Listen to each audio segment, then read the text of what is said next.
didn't realize that chair was so creaky. Wow, you're welcome. Yeah. Let's go. What can I say except you're welcome? I love that song. Is that what What he's a actually? tune. Is that what he's actually watching? Oh my gosh, I would not be surprised if he was watching on. Shout out to Hey Hey. Are we recording? Yeah.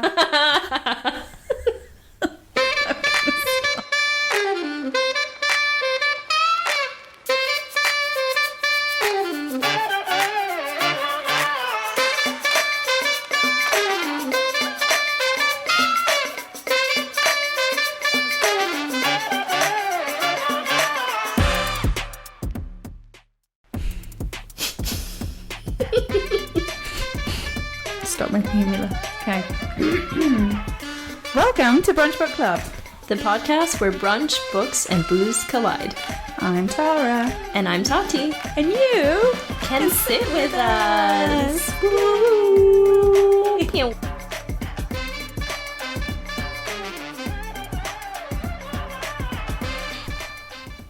Hey. Hey. I'm in your gaff. Yeah. Yeah. Welcome. Thanks, babes. New podcast recording location. Much comfier chairs. Yeah. Although I do love my sofa. Your sofa is really comfy. Yeah. It's also like wide enough that you can cross your legs. And That's how I judge yeah.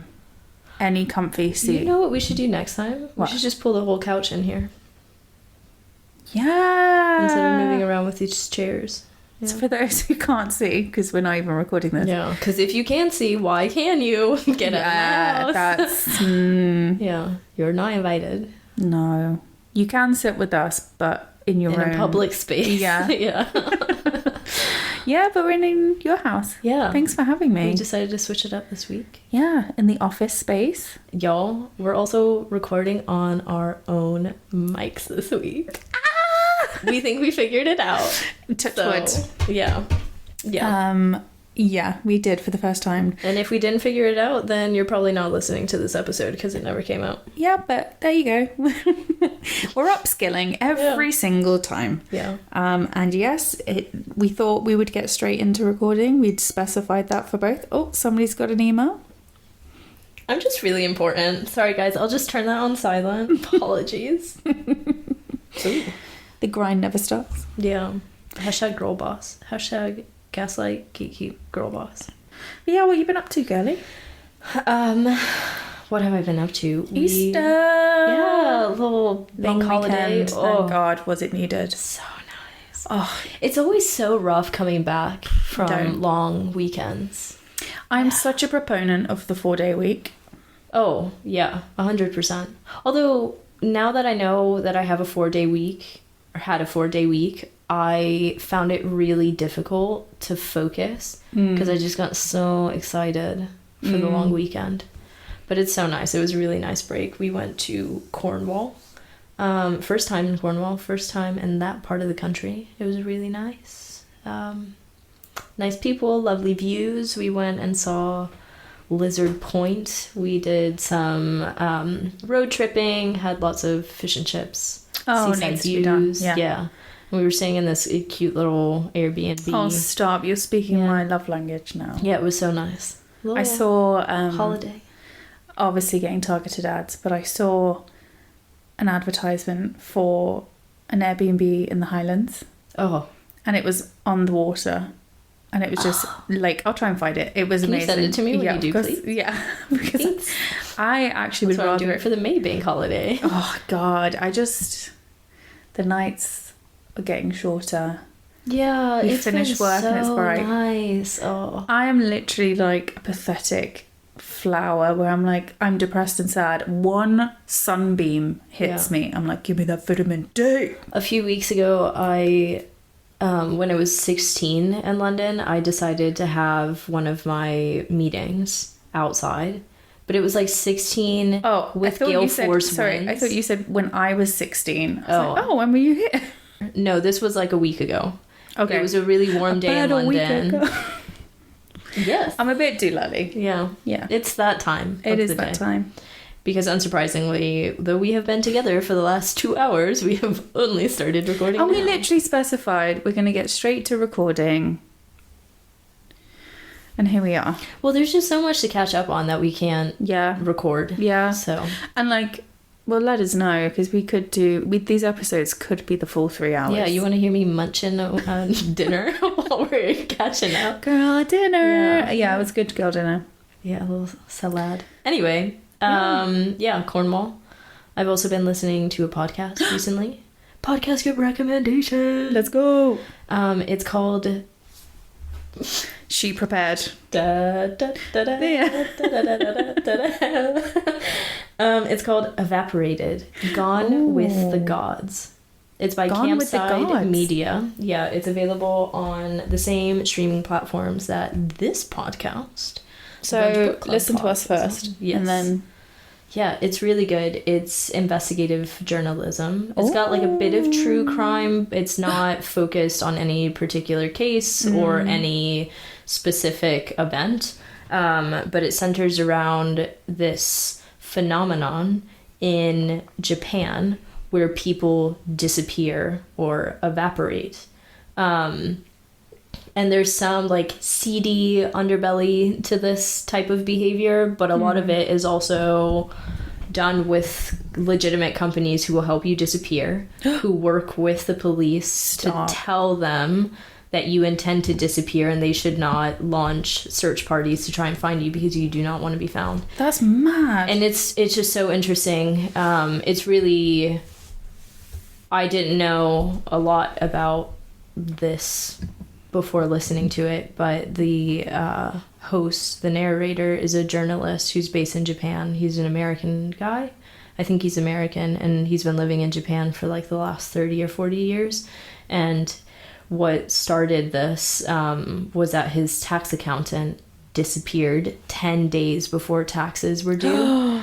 And the tax accountant left with his money and all of his receipts, all of his documentation, surely though, all of this.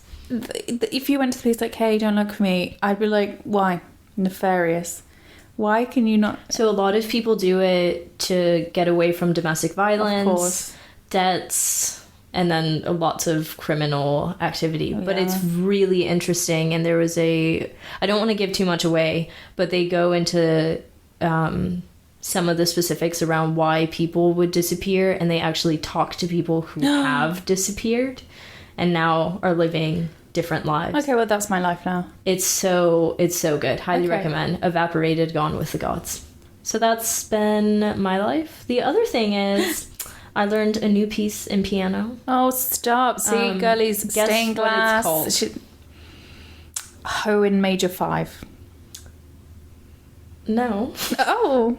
I regret asking you. I did set myself up for that with very little guidance for you, so that's fair enough that's where you went. But could you imagine if the only thing I know is like, I actually don't know the official name. Actually, you wouldn't know this.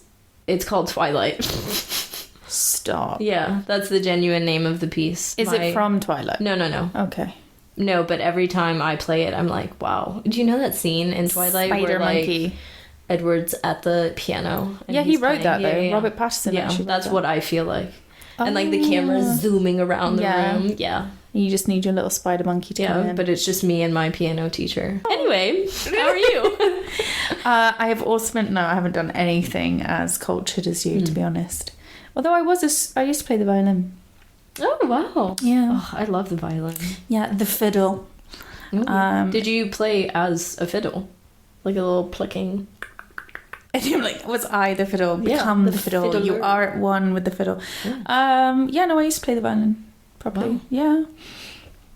That's really cool. Yeah, I used to be able to like read. I say used to. I think I could probably still read sheet music, and if you gave me a violin, I could probably play something, but not where I'd be like,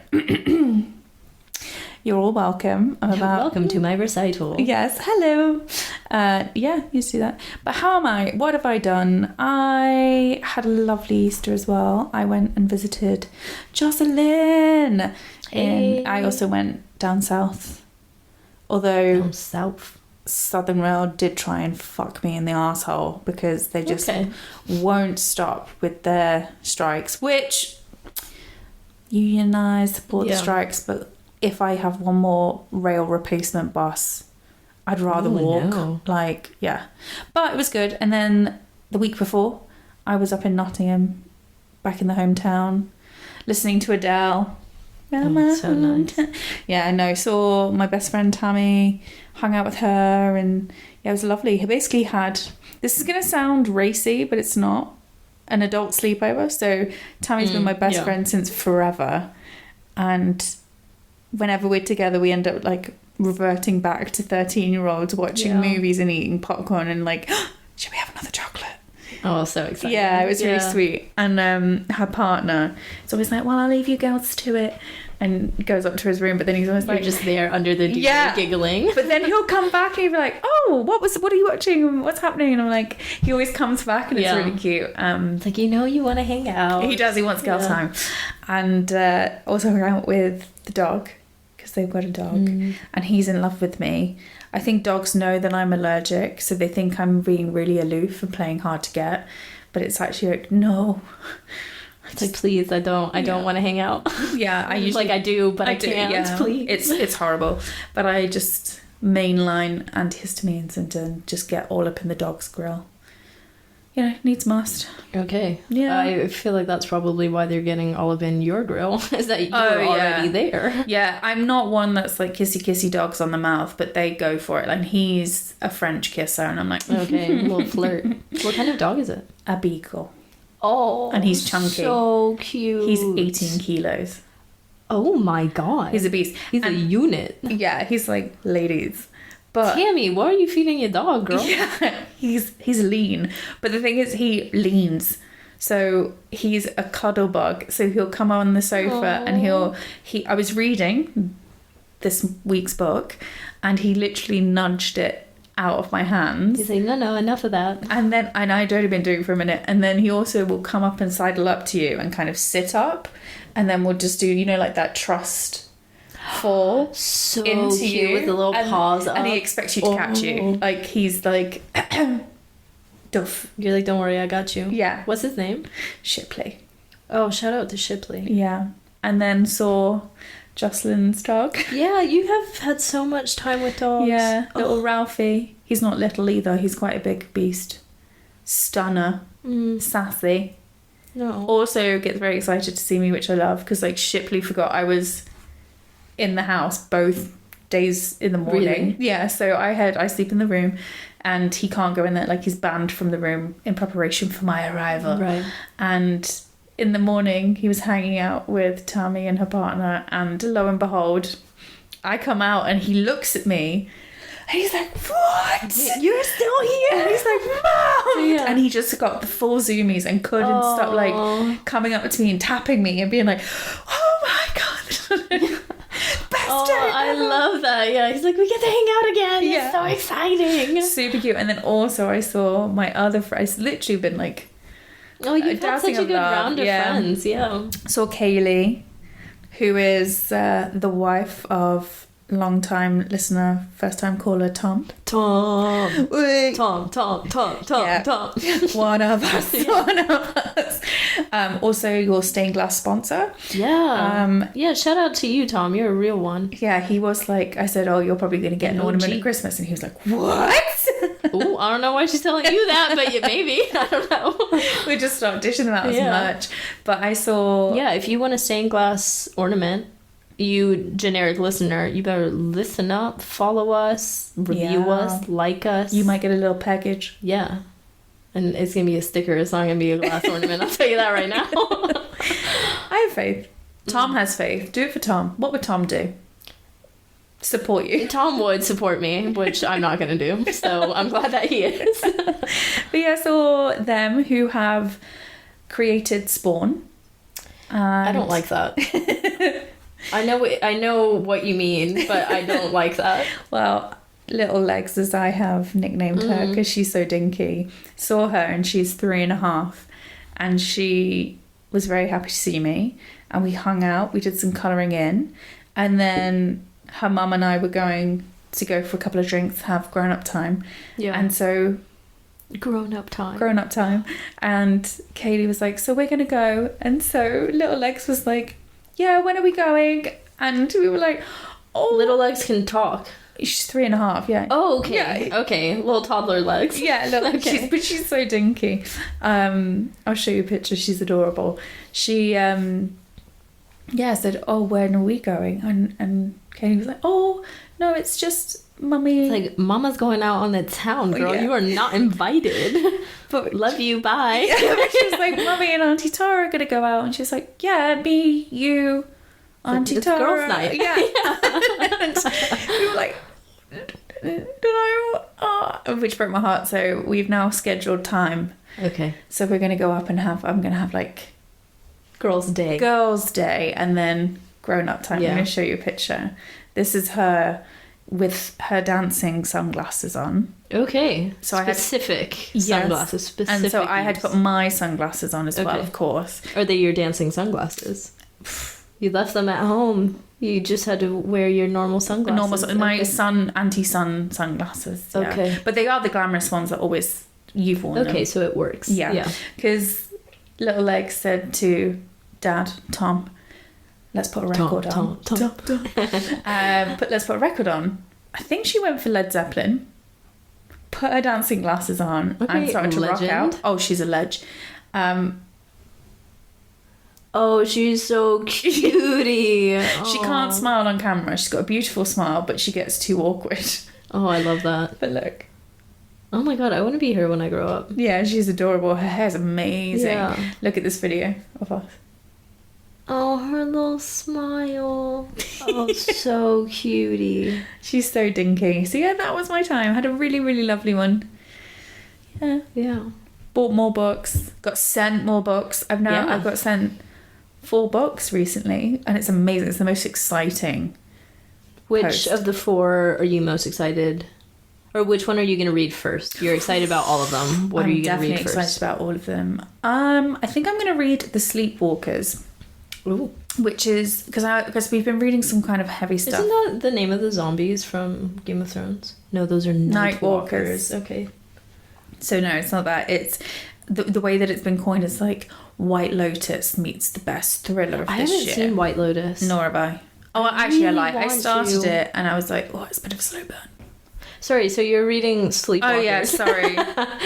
Anyway, yes, want to read Sleepwalker. Yeah, it's meant to be. I need because we've been reading some pretty heavy, Yeah. dense, literary books. I need a bit of pulp, something that you Yeah. could just read. And this is just like a summer thriller. But I have some really fun ones coming up as Yeah. well, which I'm really excited about. So watch this space because Yeah. I think we might be reading a couple for the pod or brunch book club. So Exciting. yeah. Please send us all the books. Yeah. We will never send me type. books. I haven't been sent any books, but I've bought like 8 books. You Send have, me yeah. books. Yeah. I like reading. Yeah, we love it. Yeah.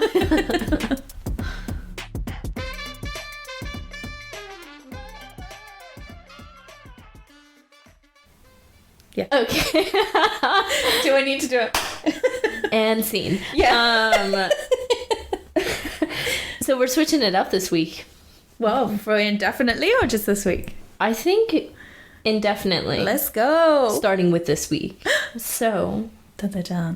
we decided that for the drink of the week, we are each going to bring a different drink. So I'm going to bring a drink for Tara and for myself. And Tara will do the same for herself and for me. Do you want to guess what I brought you? Will it bring joy? For me, yeah. It's a Bloody Mary, isn't it? Yay! She got it right! 8+, 5 stars. On a roll. Thanks. Do you want to have a sip? You look so nervous. Let me just pull these out. It's what is it? Carpaccio? No. What is the cold soup? Oh. Cold Spanish soup. Oh. Did you make this spicy? Yeah, I did. Oh. Wait, what is this soup called? This didn't even bother me. Carpaccio? No, something like that. Should I Gazpacho. Ah. I was like, carpaccio is like thinly sliced, like Tuna. raw. Yeah. But I was slash close. tuna. Yeah. I'm Gazpacho. not. For those who don't know me personally, I really don't like soup. It's because it's triggering for when I've had horrific bouts of tonsillitis, etc., etc. And you know when your body just hates something? Yeah. I've tried. I want to get into the cozy corner, have, you know, a warm soup with some crusty bread, but it makes me want to can't do it. No. And I really want to, but can't. So now you've got soup in a glass. Yay! And in the glass, once again, because y'all are listening and you're not in my house, thank you very much. I did buy celery to garnish it. You can see this on our Instagram, which is Brunch Book Club Pod. We also have a website that is brunchbookclub.com.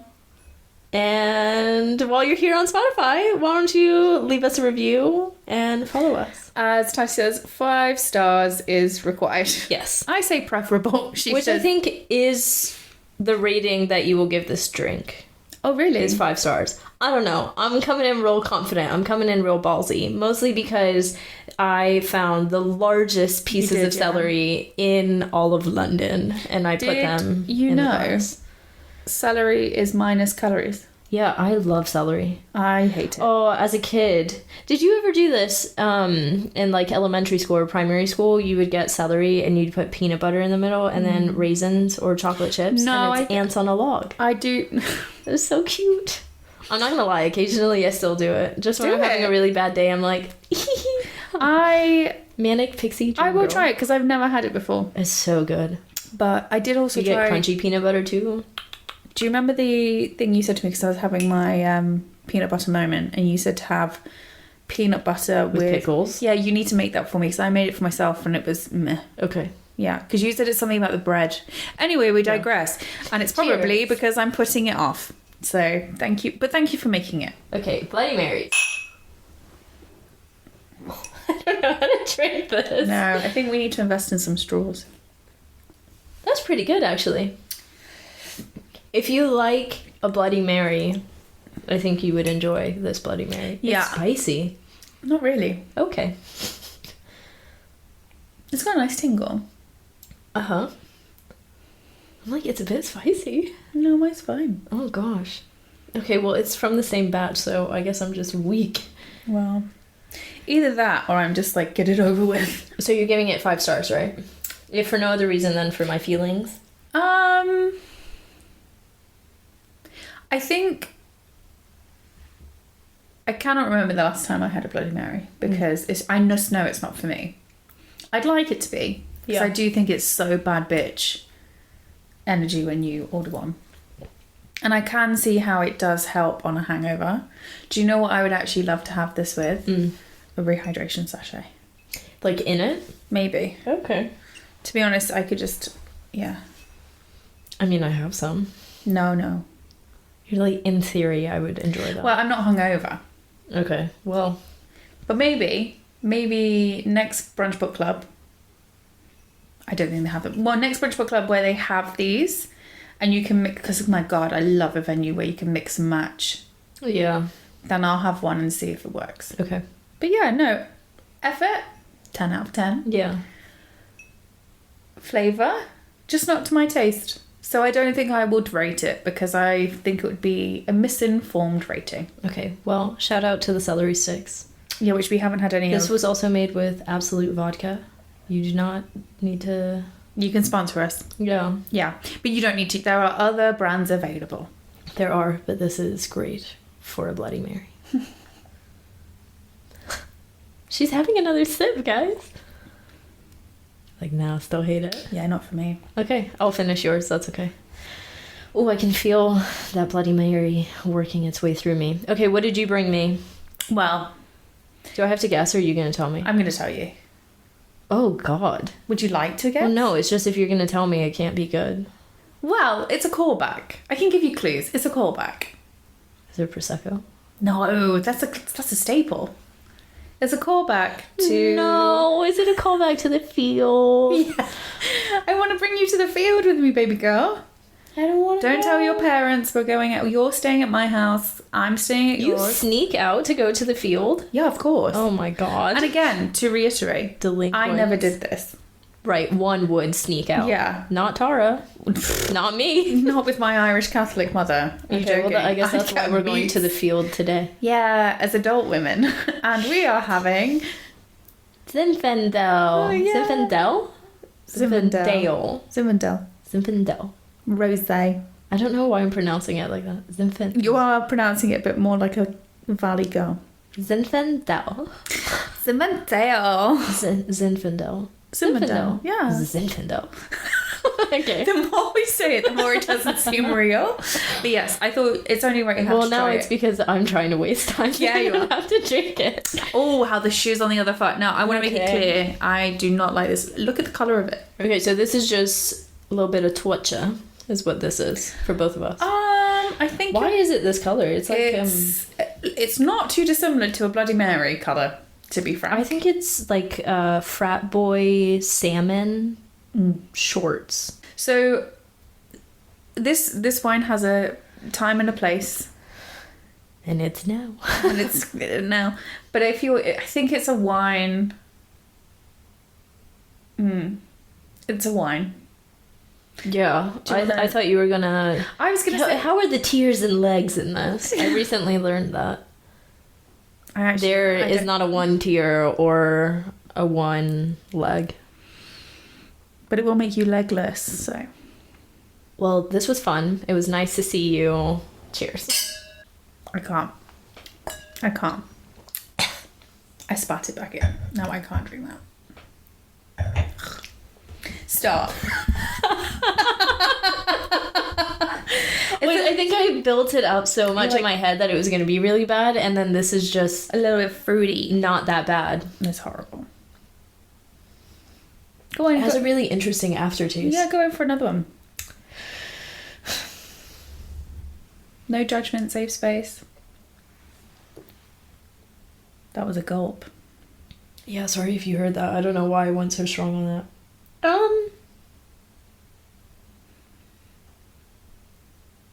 There's like a pinching sensation. Yeah, no. I feel like I would maybe give it like a 2 out of 5. Yeah, okay, fine. Like I would drink this if I had 2 bottles of wine before it. Oh yeah, and when my taste buds have been obliterated. It's the only thing you have in the house. All the shops are closed. Yeah, I think it's like the aftertaste that's a bit like, oh.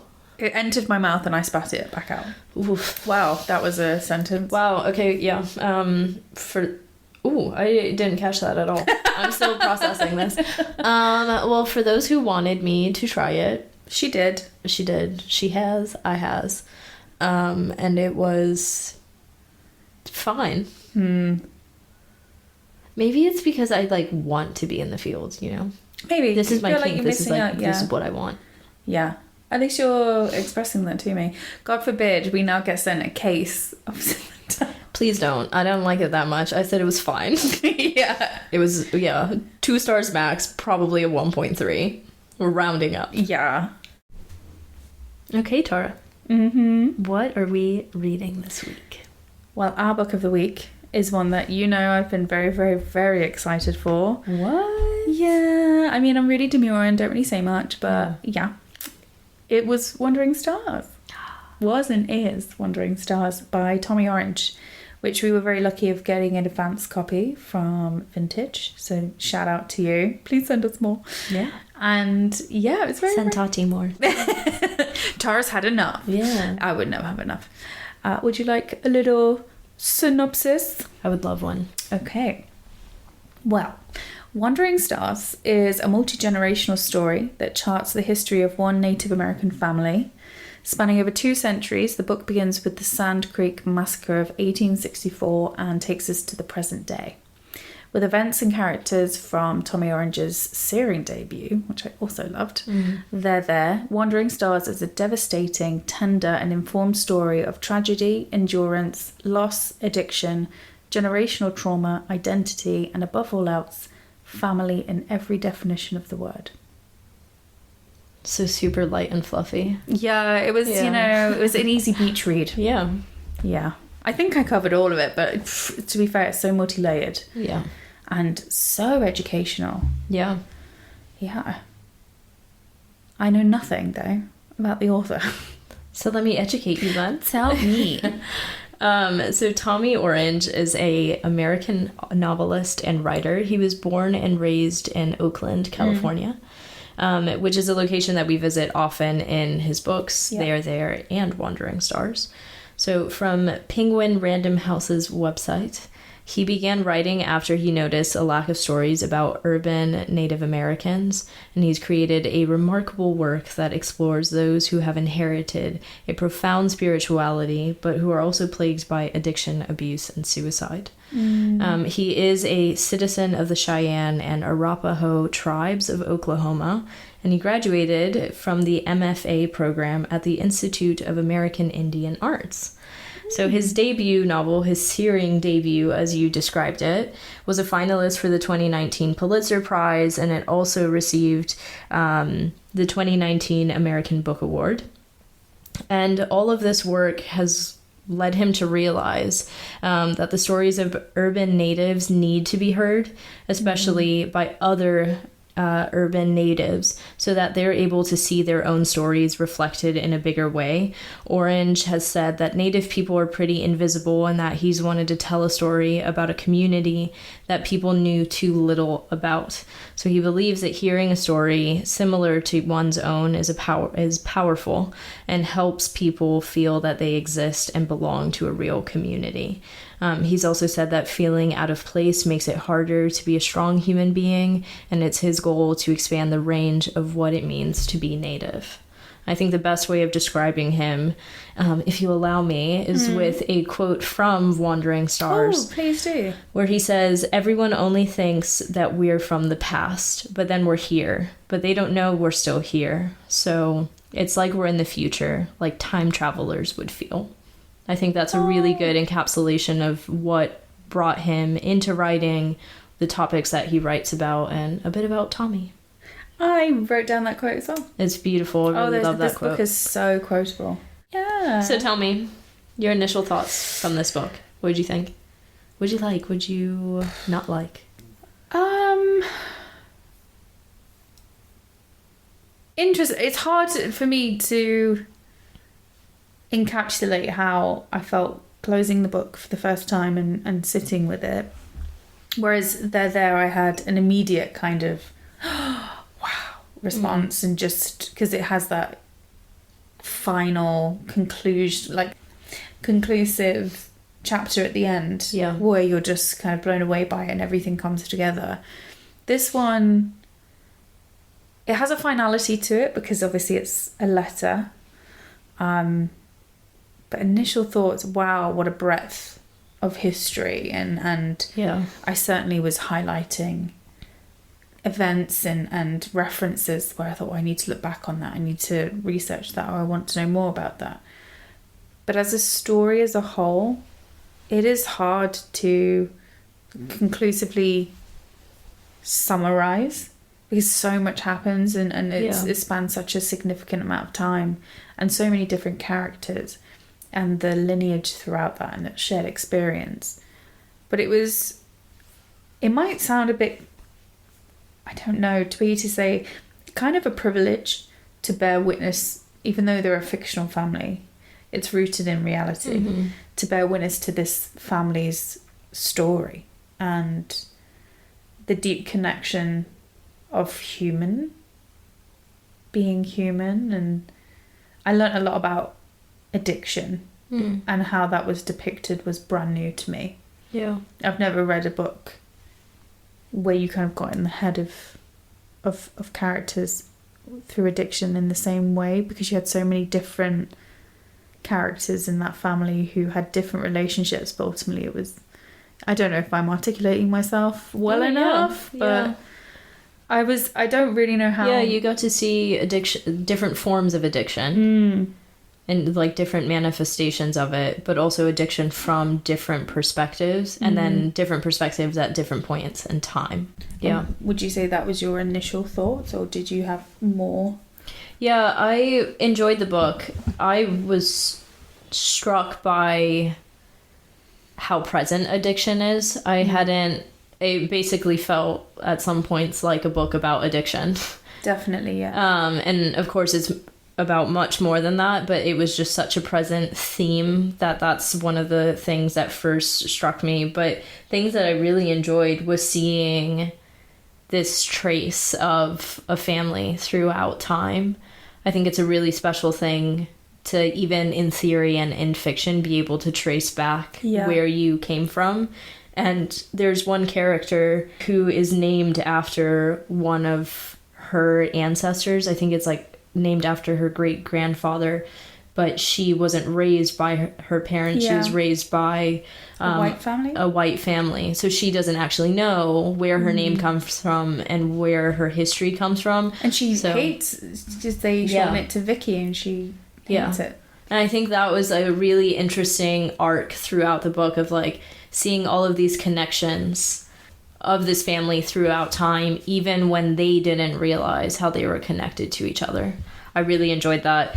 Though I do think the best parts of the book for me were the interactions between the brothers who we met in there. They're so great. Should we do a bit of a roll call? Because Jesus Christ, there are a lot of... There's a lot of characters. I think what we'll do is take a picture of the family tree and put it up, because you're going to need it. Yeah. So... Yeah, I've found myself referring back to it. Me too. At the start of every new POV. And if you are new to Tommy Orange's work, it's not the same as in a family tree, but he always has a list of characters at the front. So you do have to, you are flipping back to find it. The best way for me to do this, I think I'll just start from the top. And if this doesn't translate, it doesn't translate, but we'll throw a picture up on Instagram for you guys to see. So we have Birdwoman and Victor Bearshield, who had Opal Viola Bearshield. What a name. We're just beginning. Opal is such a beautiful name. Isn't it? Then we have Hannah Starr and Jude Starr, who had a son called Charles Starr. Charles Starr and Opal Viola Bearshield then got together and gave birth to Victoria Bearshield. Victoria met Eunice, who had Opal Viola Victoria Bearshield. Then Victoria also had a child with Melvin Redfeather, and this is where the majority of our characters then come from. And they had Jackie Redfeather, who is their daughter, who is sadly deceased. She died from addiction to heroin, I believe. And she had a child... Oh, I'm wrong. Jackie is the grandmother, but she also is addicted to alcohol. But they had... These are also characters that you meet in There at this point in the family tree. Oh, well done, yes.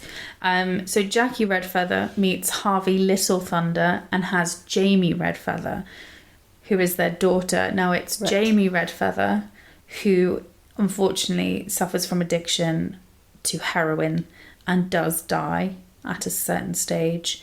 But she has 3 children with an unknown father, all of whom were born addicted to heroin, unfortunately. And these are the 3 brothers.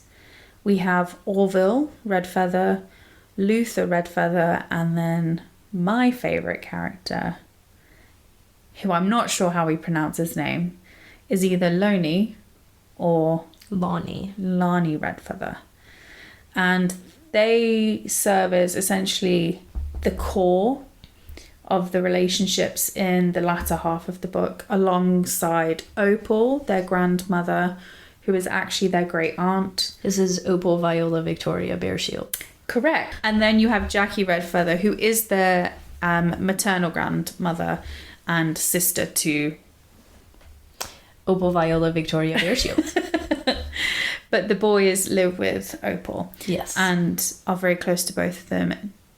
Jackie manages to overcome her addiction eventually, and she re-enters their life at a pretty pivotal moment, because Orville was the victim of a shooting and did survive, and that's where we re-pick up their story, and that's where we go from, really, isn't it? But it's worth noting that there are additional characters who feature in this quite prominently in the latter half, who are not on the family tree because they're a different family. And that is Tom, Sean, and Mike. Tom is the dad. Sean is their adoptive son, and Mike is their biological son. And Sean befriends Orville. You're forgetting one character. Am I? Will the dog. Beg my pardon. Yeah, Will the dog is Lonnie's dog. And we also forgot Baby Opal. Who is Baby Opal? Baby Opal is Luther's daughter at the very end of the book. Right. With V. We don't meet V. She just wants to meet the family. Yeah. But we've got Baby Opal. Having none of it. Yeah. So there's a lot of characters. There are a lot of characters. So if you get lost... refer back to the tree. Yeah. Well, speaking of the tree, because it is something you have to refer back to quite a lot, but equally I think you have to refer back to the tree because of the way the book is structured. What do you think of that, though? Did it frustrate you? I don't mind flipping when it's a physical book, but my God, if I had to keep going back with a Kindle, I'd have thrown torture. the Kindle outside. Yeah, torture. Actually, y'all might have seen this on Instagram. So we were sharing one copy and I didn't finish it in time for the exchange. So I had to go and take pictures of the pages of the book so that I could read it on my iPad. So instead of reading a Kindle version or a paperback version, I was reading photos of a paperback on my iPad on the tube. So she's not like take notes, ladies and gents, but and also everybody else. Anybody who would be so kind as to send us a copy of a book, if you could send us two. Yeah, send me one too. That would be amazing. Yeah. We do love to share, but it does make it very difficult to read. Yes. And we love a stacked bookshelf. Yeah, please don't make me read pictures on my iPad. It's not fun. It's just weird. It looks so weird. Everyone stares at you. Anyway, the structure of this book. I really enjoyed it. Did you? Yeah. I really enjoyed having different perspectives and different bits of time with characters. We've read other books in book club. The one that comes to mind is Candy House. Your Baby one of Girl. my favorite books of all time. Yeah, that is another book that is from different perspectives, and those people are completely independent of each other, or mostly independent of each other. Whereas this one with Wandering Stars, of course, they're all part of this family and connected down through the generations. But it was really nice to read these different moments in time and different pivotal moments in their family's history, but also American history, to read it from their perspective of people who were on the other side of history, and how the decisions that they make influence the generations to come. That was really, I think, a really cool way of highlighting parts of Native American history that a lot of readers, I would assume, don't know about, myself included, and educating people about that history and those lived experiences in a way that felt really accessible because it narrowed it down to one family's experience. Yeah, I loved the structure. Those are my thoughts. What did you think? I usually am a bit loath to read a book with multiple perspectives, because I do think it's become a bit of a trend in recent, probably in the last 10 years, where it seems to be a bit of a default. But that, for me, sometimes can be quite lazy. But when you've got a master at work, I don't think that's the case. I enjoyed that it did cover such a long period of time. And obviously, because of that, and because you have it through one family, you have a different perspective within those moments of history, which is fantastic, because then they're a product of their time and their views on life could be very different. That said, and maybe it's because They're There made such an impression on me. It was very clear to me in They're There, this character has this chapter, this character has it. It didn't flip between.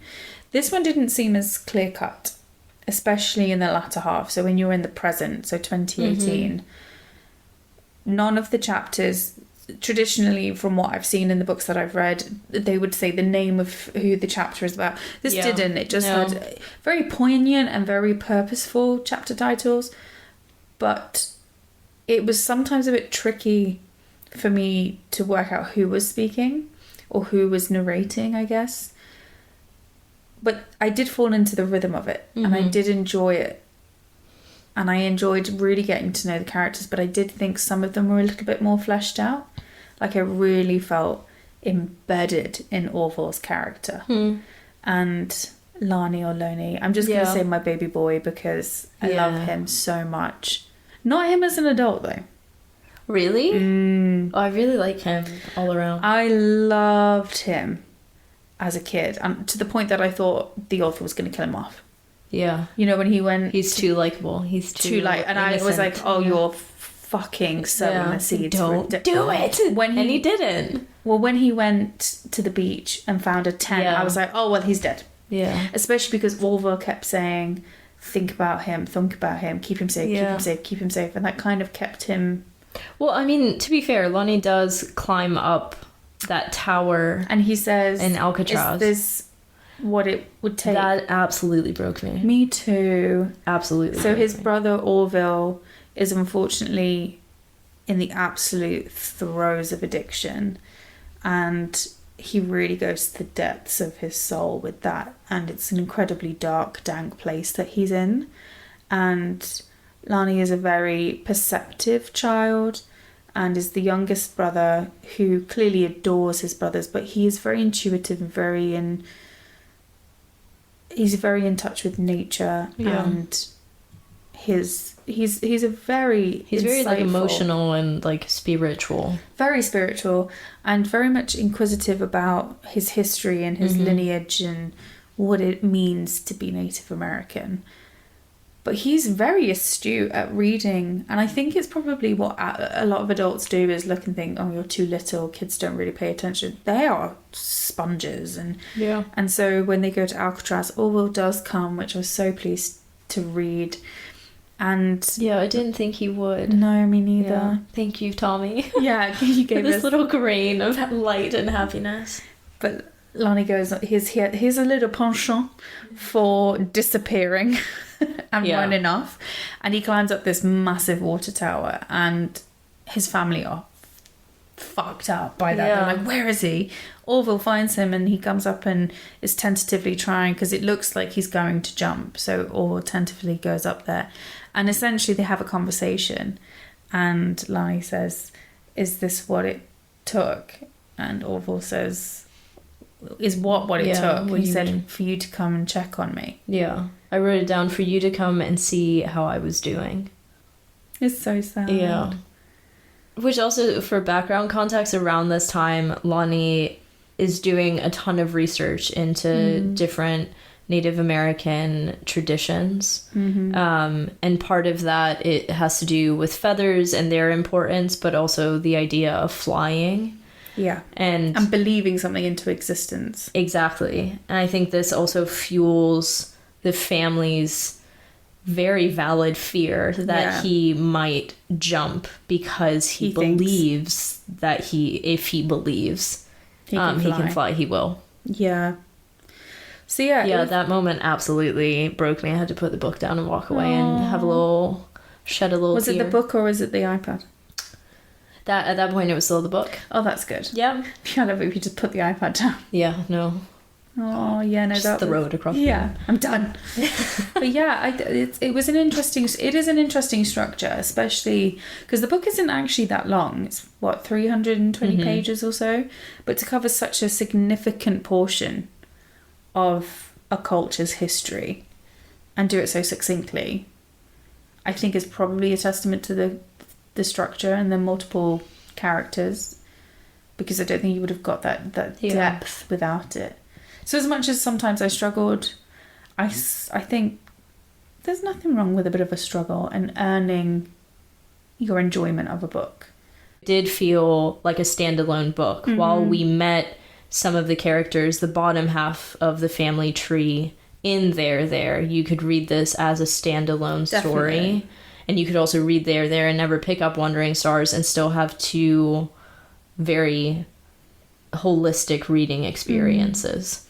But they do call to each other in really beautiful ways.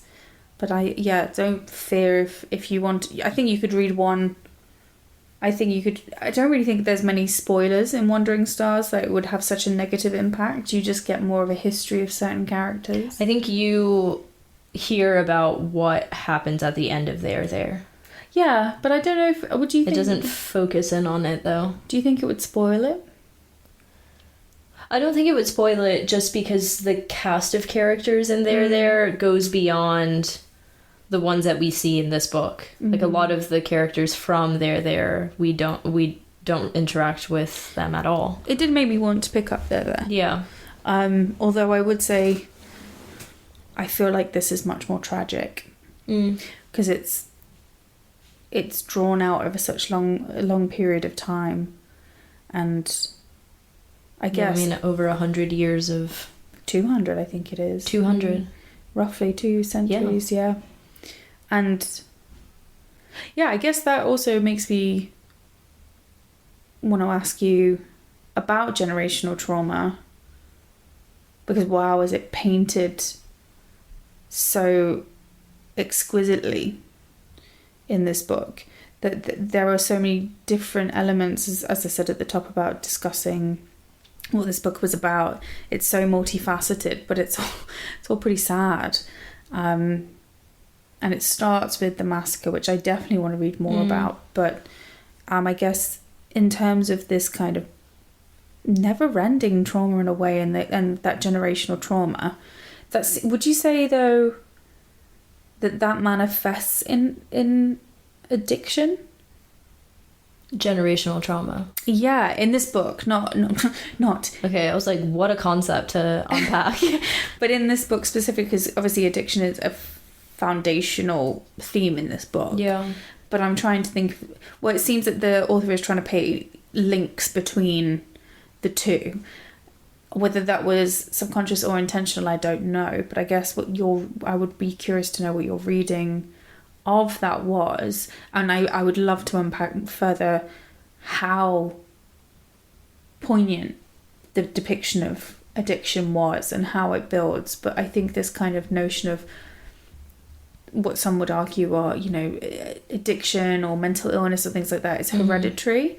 But I kind of think that it's two-pronged, because if you have, we could get into the body keeps the score, etc., and all of that, is they have such ingrained trauma within their history that does it manifest as addiction.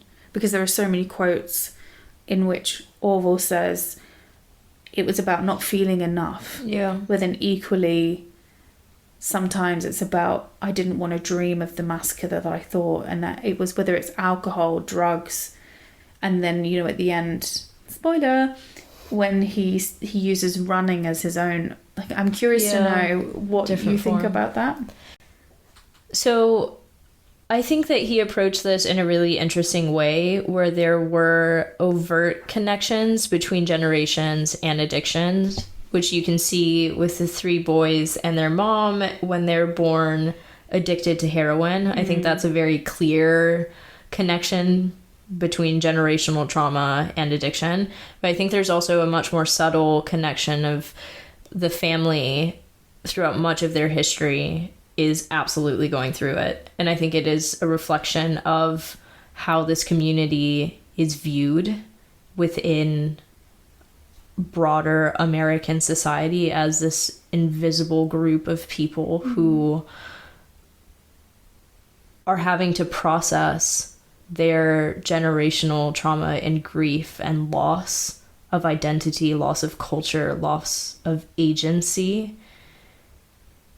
in spaces that they create for themselves. So I think it's, I guess, less of like addiction is passed down through generations and more the circumstances of these generations hasn't changed so significantly to change their approach to sadness, if that makes sense. I don't know that I'm explaining this well, but no, I get it. Yeah, I think the manifestation of addiction that you see here is grabbing for agency and control, and for this family who have struggled with that throughout most of their history, I don't want to say it like makes sense that they end up addicted, but I think it is a natural reaction, right? Of like, if you lose control in one arena of life, you snatch for it elsewhere.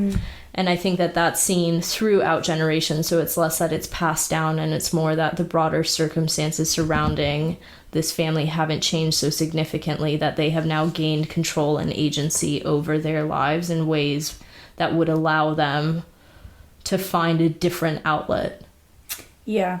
Does that make sense? It does, and it really makes me think of a variety of quotes that really quite succinctly describes how and why somebody might do something or become addicted to drugs. It doesn't necessarily demand, you must go through trauma to become an addict. Sound effects. Yes. But I want to just read a couple of quotes that kind of come throughout the book, and kind of get your take on them, if this kind of helps to support what we're both trying to say, perhaps. One of the final quotes from the book is about why one may become addicted or may become suicidal or may just be going through it, and it comes on page 286, and it says, "Transcendence was why people chose to die, to get high." And there are many other things throughout the book that I will refer to. And I know that for Orville, he said that it wasn't necessarily about feeling too much, because he compares, because there's such a close relationship to music, and he compares himself to what other artists, writers may be going through, and he kind of thinks maybe that's what it is. And he says, but it hadn't been about feeling too much. It was about not feeling enough. The drugs part of the equation felt unsolvable, or he wanted it to be. And then another element was earlier in the book, when we're talking about a different member of his family, is that it refers to, and this is on page 86, so really early on, and I think this was, I'm looking at the family tree, I believe this was Charles Starr, but it might have been a different family member. But he says addiction was a punishment for him, one he could enjoy, which he hated and loved at once, because it took everything. It allowed everything in its swallow, as his trumpet had once allowed through its blow. And then if we move even further, and this is about Opal, and she's never had any issues with drugs, or maybe she has, but she's never indulged them, so has never found herself in the depths of addiction like the other characters. But this part of the book says, to endure or pass through endurance test after endurance test only ever gave you endurance test passing abilities. Simply lasting was great for a wall, for a fortress, but not for a person. And I think that it's amazing to have so many members of one family experience essentially a very similar feeling, but it manifests in a different way. And she's enduring cancer and chemotherapy, and she is taking drugs that are killing everything but the very last breath of herself to try and kill this disease that she's suffering from, whereas her family members are taking drugs and just destroying parts of their brain. And I think that kind of summarizes why people maybe go for drugs, and it's reflected in Orville's suicide ideation at the end. Is, I think he says he wanted a better word for what it felt like to live and to suffer, to love it all so recklessly and to hate how it couldn't love you back. And then it summarizes, he just wanted to leave the living and have a break and come back with more life. Not that he was suicidal.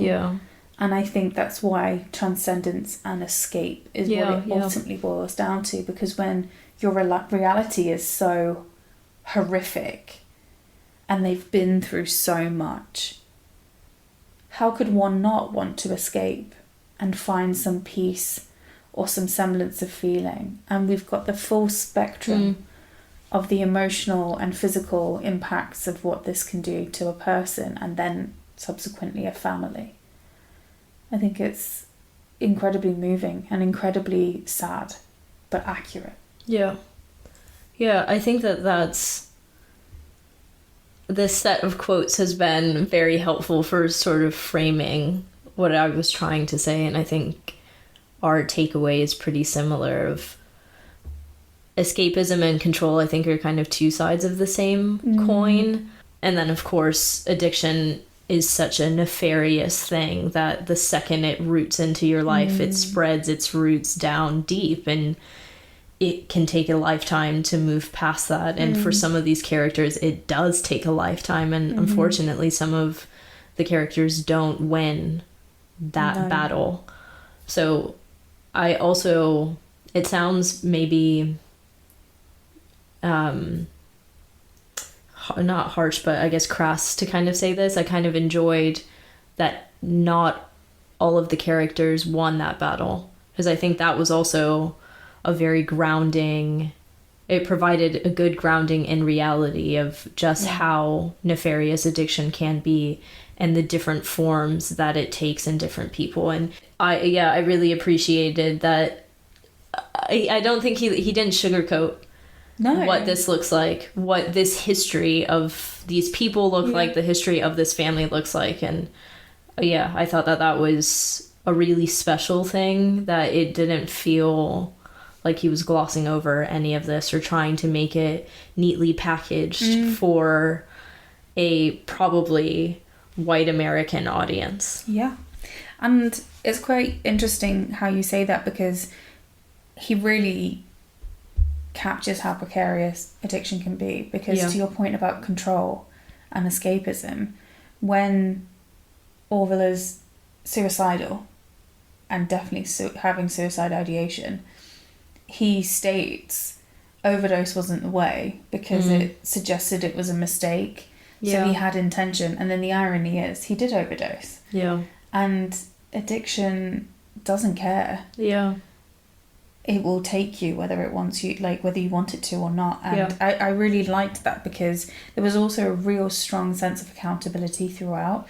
Even, when some of the characters just didn't care. And, well, I'm sure they did, but they were just in the throes of their addiction. It wasn't like one character was, I'm this or that. There was an accountability throughout, even when characters were behaving, when characters weren't. When Opal goes over to Sean's house and knocks and falls asleep. Oh, that broke my soul. Oh my gosh, and they were watching it through the Ring camera footage. But they were watching it days later because they were so out of it.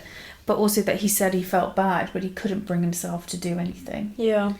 And it seems like the people suffering, well, the characters suffering from addiction, it's like they're underwater. Yeah. And they're not in control of themselves.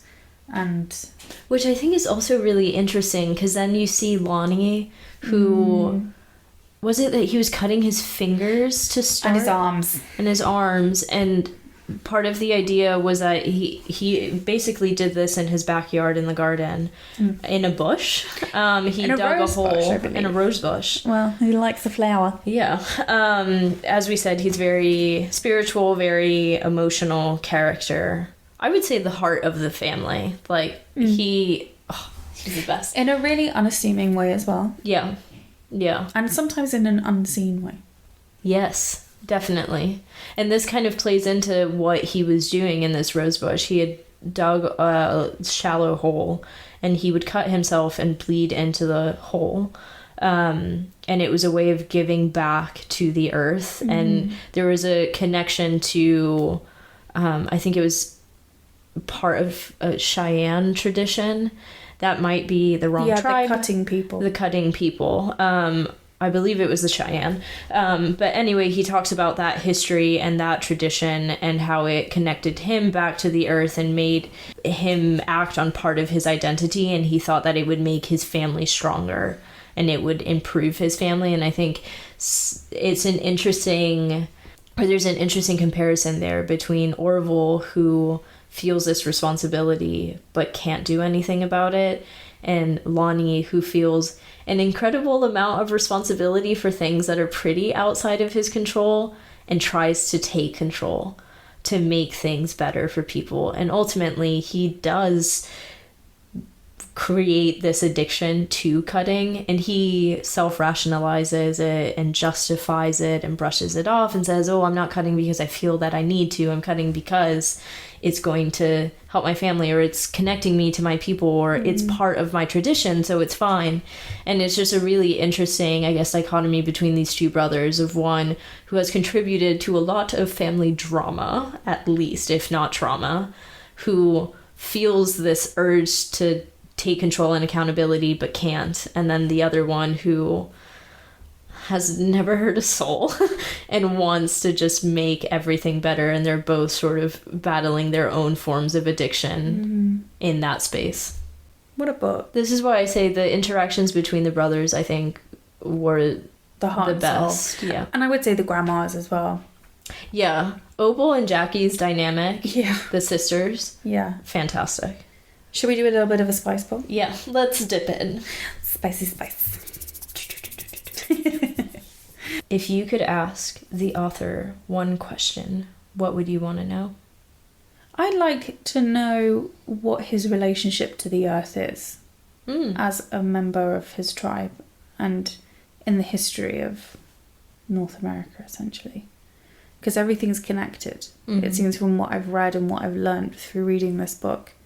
Everything is connected, and I'd love to know what his personal relationship to the earth is. That might be a wildly inappropriate question culturally, but I guess that would be. If not, what's your drink of choice? Yeah. What would be yours? Yeah. My question was going to be whether the characters of Lonnie, Luther, and Orville are based off of anyone that he knows. Because they're so fleshed out. And the dynamics between the brothers are so authentic and feel so real. He must have brothers. Yeah. I'm like, where did that inspiration come from? Yeah. And also, is he going to write another book? I mean, this one has literally just come out. Literally just. When's the next? Well, yeah, because at the end of this book... Yeah, it does. Yeah. We kind of left on a cliffhanger. I don't know. Yeah. Is there a family reunion? Well, that's a good one. What happened to Will the dog? I want to know. Where do you think the characters are now? Oh, I really want to think that they're together. And they're happy and healthy. Yeah. And Lonnie... I hope he's had a good meal. Because brought back down to earth a little bit. Yeah, because he is living off-grid, essentially. Yeah. Yeah, some of his choices, I guess, you said this, that you preferred him as a kid to an adult, which is fair enough, because some of the decisions that he makes as an adult to effectively run away and then become... one with the land. Yeah, it's like, oh, okay. I think, though, as well, so to each their own. The book does end with a letter from him. Yeah. And it is a bit rambly. Yeah. It's well written, but it is rambly. But I have to say, I do think he's glamorizing his life. Somewhat. I think it's just that he does not... I don't know that he has a fantastic grip on reality. No, but then... He's a dreamer. He is a dreamer, but I do think maybe... I don't know, it's hard to not be culturally insensitive. But I'd want to just do a little bit of a welfare check and give him a good meal, a tetanus, some vitamins... some sunscreen. Yeah, just... good veins. What is that? IV. An IV drip, yeah. You can hear me smashing my elbow. Like, just connect him to that. On a separate note, wild, Orville, when he's saying how his memories, he talks about the first time he shot up. He was 6 years old. Wild. Yeah. Because he just did what his mum did, found a vein. Because doesn't she also talk about it as medicine? Yeah. Yeah. But that is a running theme as well. This is why, if you are a parent or a guardian to a child, watch what you do and say, because they are paying attention and they are learning from you.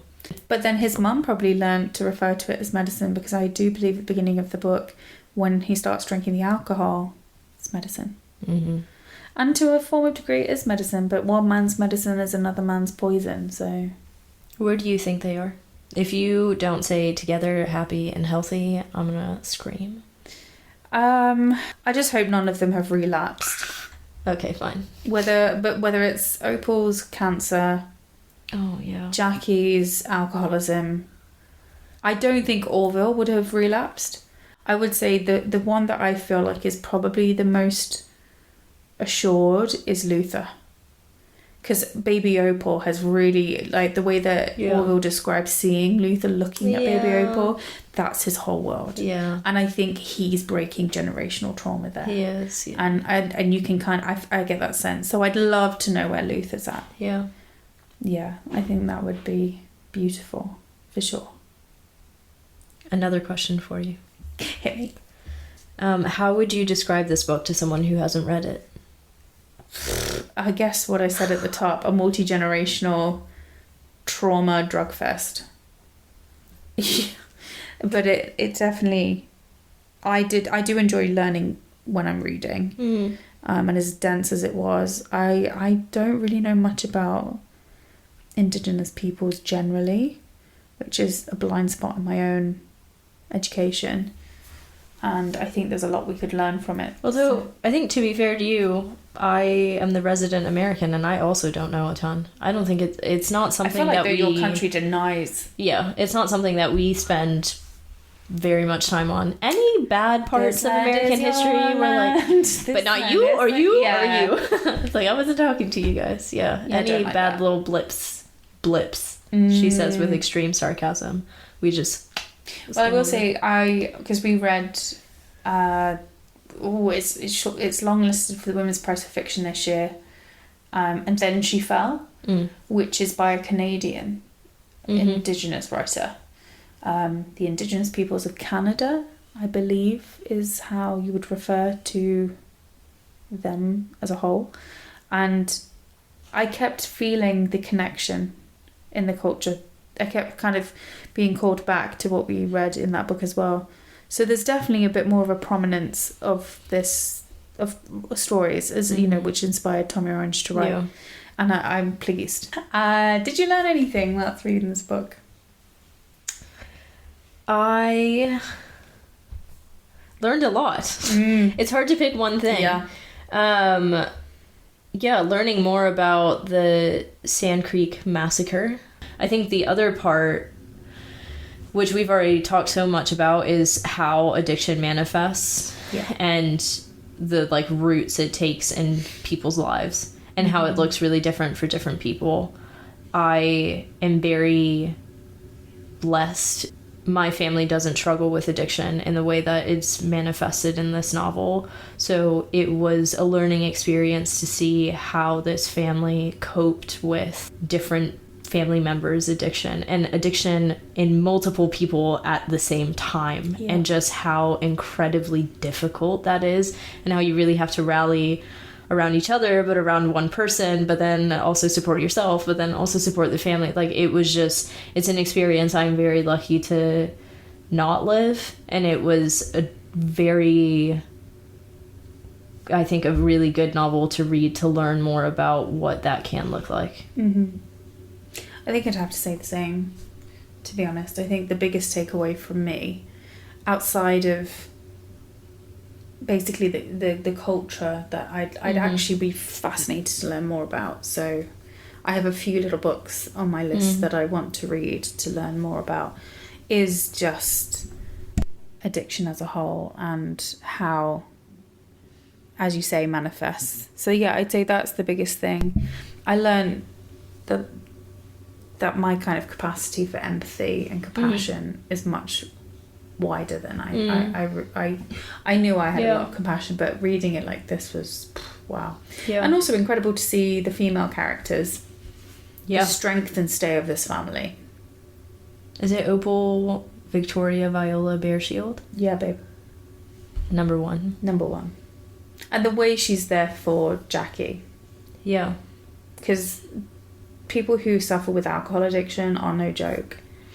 And I feel like Opal, it's in her chapter when it says to endure is not good for a person. So, where's it going? I would say on the bookshelf, but I famously don't own a copy, so the iPad is going on the bookshelf.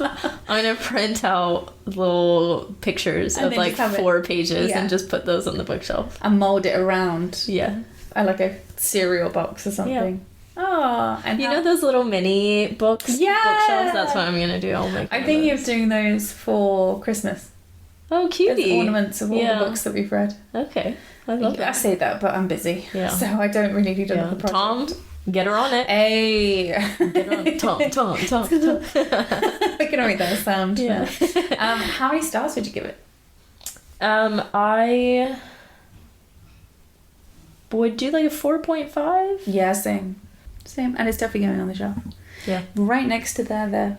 It made me want to reread There. Yeah. Yeah. Yeah, you really enjoyed There. Yeah. There got 5. This gets 4.5. But it's not because it's a bad book at all. 4.5 is 10 out of 10, yeah. Yeah. Yeah. I mean, it's a lot to live up to. For sure. If the debut was 5 stars for you. Yeah, I'd love And to. like in general, it was a mega hit. And Yeah. this does have the characters from that, so there's already a certain level of expectation.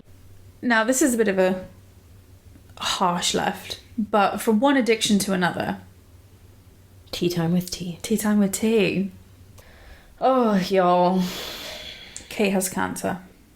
It's really horrible. It is. Which goes without saying, but for the sake of saying it, as we said last week, the fact that they had not put out anything, and the thing that they did put out was a Photoshop image which set off the internet on a wild conspiracy chase. I think we all knew whatever it was going to be. Yeah. Something was up and it was probably going to be bad. It's really sad. She's 42. It's shit. Yeah. But you know what's also shit? Her PR team. I can't wrap my head around why they've managed it the way that they have.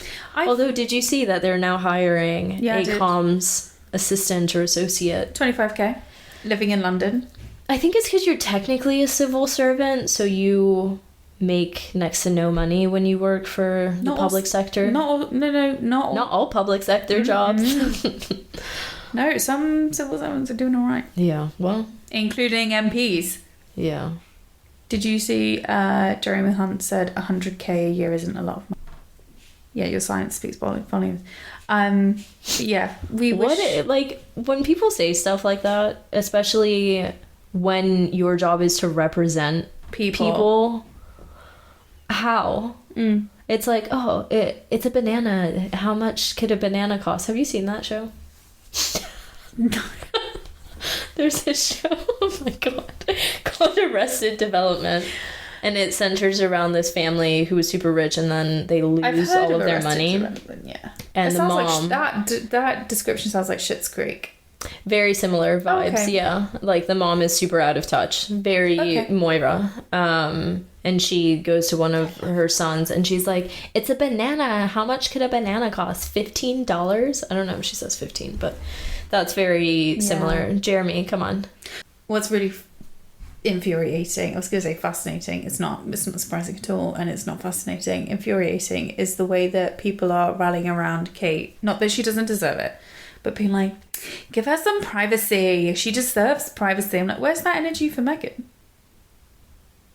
Yeah. Where was that energy for, like, come on, let's get it together. Yeah, I think it is tough. I mean, if privacy is what she wants and what she needs, then sure, I hope that she gets that.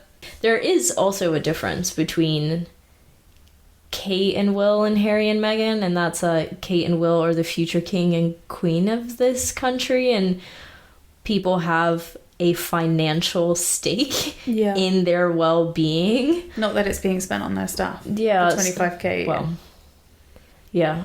I think I don't know. I was really shocked that they brought her out for this video. I don't know. I hope that it was her decision to share that level of detail. And if not, I hope she fires whatever PR person told her to do that. Yeah, I'm in agreement. I hope it was her decision, but it wasn't necessary for her to tell us. But I do feel like her, whatever choice it was, however we got here, there was an element of making the public feel guilty.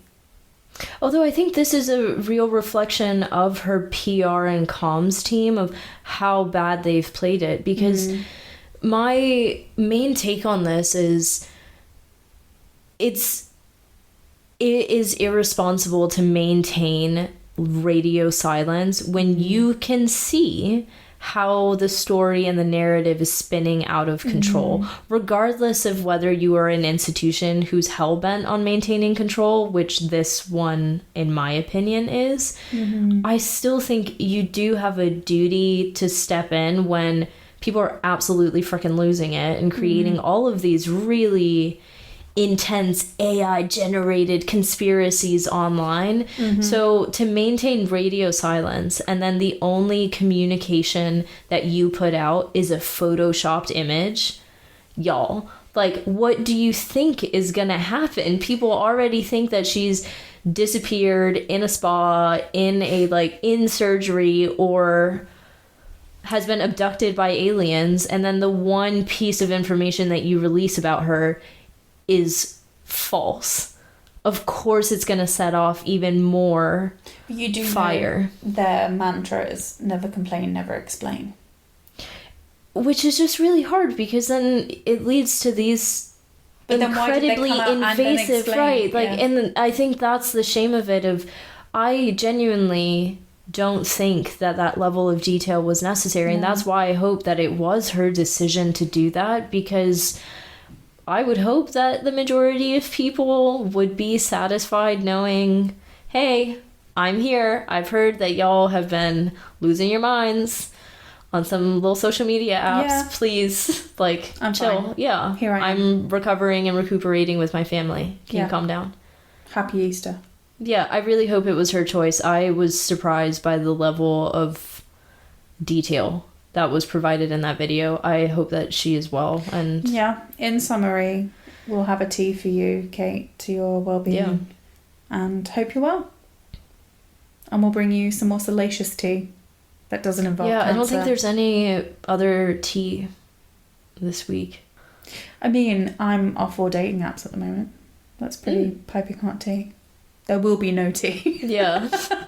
Like, and I am married and boring. There so will be no peace tea. for a while. Oh. Don't worry, I'll get back on my bullshit soon, I'm sure. Yeah. Well, if the world keeps being dry or depressing. Yeah, I'll have to find something. Sacrifice yourself. Come on.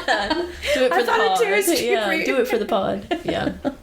Yeah. Anyway, so this tea was not piping hot. It's not piping hot. It's chamomile chamomile and it's not tea. spiked. It's a chamomile tea, Yeah. Yeah, as we said, we hope that she's well. We hope that decisions made about how much detail to share are decisions that she is making for herself. So health and happiness. But we'll be back on our tea bullshit soon. And finally, what are we reading next time? Next time, we are reading... Next time on the Brunch Book Club Pod. Dun-dun-dun. We will be reading Between Two Trailers by Dana Trent. Should I tell you about it? Yeah. So it is... This is lifted from their website, so strap in. Okay. Their website. The book's blurb. Oh my god. Okay. The publisher's website. Exactly. Yes. So... Yes. Penguin Random House. Yes. Send us a Yes. Anyway, so Between Two Trailers is a powerful, unforgettable memoir about a girl who escapes her childhood as a preschool drug dealer in rural Indiana, only to find that no one can really make it out unless they make peace with where their story began. Home. Home, it turns out, is where the war is. Dun, dun, dun, dun. And it's also where the healing begins. Dana Trent is only a preschooler the first time she uses a razor blade to cut up weed and fill dime bags for her schizophrenic father, King. While King struggles with his unmedicated psychosis, Dana's mother, the Lady, a cold and self-absorbed woman whose personality disorders rule the home, guards large bricks of drugs from the safety of their squalid trailer. But when the Lady impulsively plucks Dana from the Midwest and moves the two of them south, their fresh start results in homelessness and bankruptcy. In North Carolina, woo! And that's where I'm from. Woo! Dana becomes torn between her gritty Midwestern past and her newfound desire to be a polite Southern girl, struggling to reconcile her shame with an ache to figure out who she is and where she belongs. But the past is never far behind. After persevering through childhood and eventually graduating from Duke University, Dana imagines that her hidden Indiana life is finally behind her, only to realize that running from her upbringing has kept her from making peace with the people and places that shaped her. Ultimately, Dana finds that though the love for family is universally complicated, there is no shame in survival, and for those who want it, there is always a path home. Jesus Christ, that's long. Thanks for joining us today. Yeah, and if we don't see you in the library or the bookshop, We'll see you at brunch. Hey!